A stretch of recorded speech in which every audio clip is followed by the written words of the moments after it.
Hello everyone, I hope you guys are having a wonderful day, making some really good trades, and yep, looks like or a little bit of a prediction. I'm not gonna say exactly as predicted, but where it looks like our analysis yesterday is a little bit coming true for the time being. Looks like we did come back down. We actually did not hold these levels as support. Just these yellow lines can form temporary resistance and temporary support for bounces here and there, but they won't technically act as significant strong support. But right now we can see that we did try to hold it right here. We bounced up, came back down, and now we came back down to retest 47,600. Right now, are we going to form or bullish divergence here?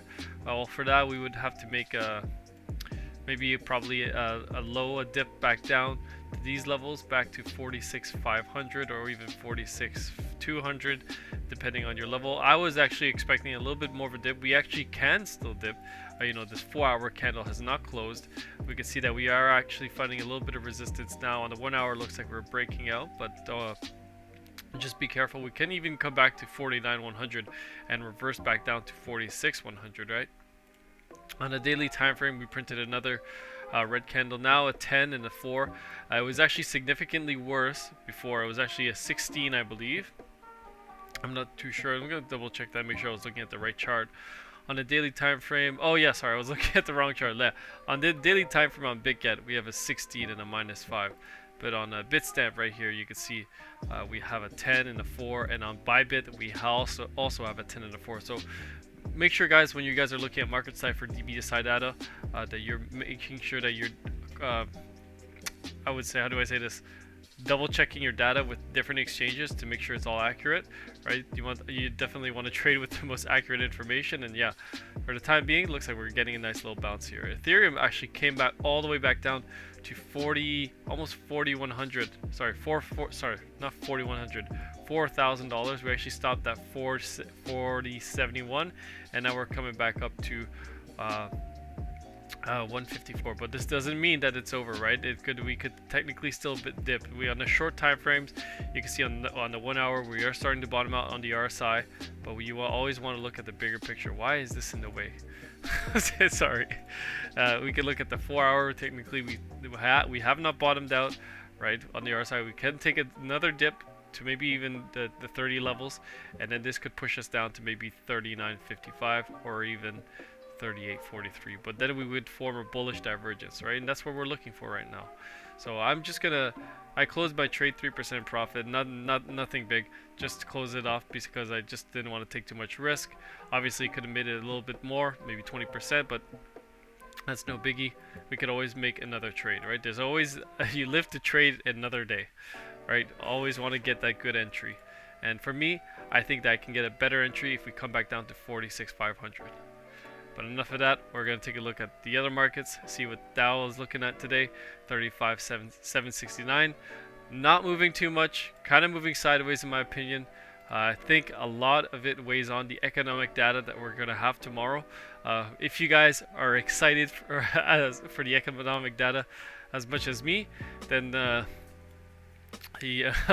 don't know. You guys are cool in my books. But for the time being, I think inflation tomorrow, the CPI numbers are going to be higher. It's probably going to push the market down, right? Gold is going to probably, if CPI numbers are high, gold is going to pump up, right? Probably pump up like super fast like it did last time.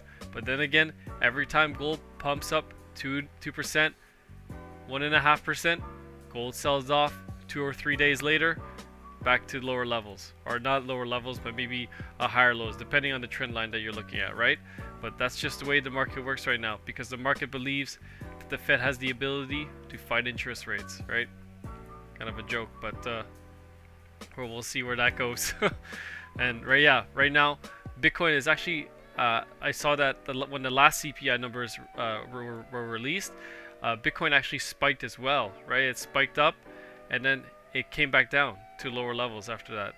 We spiked up with gold, and then we sold off, just kind of like gold. It's not something I'd like to see Bitcoin react that much to economic news, but Yeah, it looks like it was reacting pretty strongly to it the other day. So we'll see what happens if CPI numbers, inflation numbers are higher. We might even see a spike for Bitcoin all the way back up to 52,000. Who knows, right? At that point, I might even enter some shorts from there, as we are going to test resistance here. But if we break out from here, we might even come back up to at least 55 to maybe even 56,000. So just be careful for that, guys. There might be some volatility in the markets tomorrow morning. Just want to give you guys a heads up. And yeah, I think that wraps it up for today. Just a little bit of analysis right after work. You guys know how it is. Pretty tired, but I seem to have a little bit more energy today. Also, if you guys haven't noticed, we just we finally got the fear and greed indicator bot posting in the Discord, so you guys can check it out in trading alerts. Basically a little bit underneath trading chats in the Discord, and basically the bot is going to be posting at 8 p.m. every single day the feed and greed index, because that's when it resets. So it's going to give you guys the most recent market sentiment, if you will, and then you could always look at big trades and whale alerts and see big transactions in the markets like that. Also gives you a good idea of the market sentiment for crypto.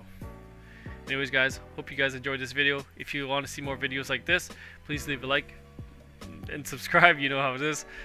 If you haven't already, you guys can use my BitGet link at $630 in bonus and a 10% deposit bonus. If you haven't already as well, definitely join our Discord. That's where I post all my trades for free, and you don't have to pay any other additional costs because it's free. I love you guys. I'll talk to you guys later. Peace.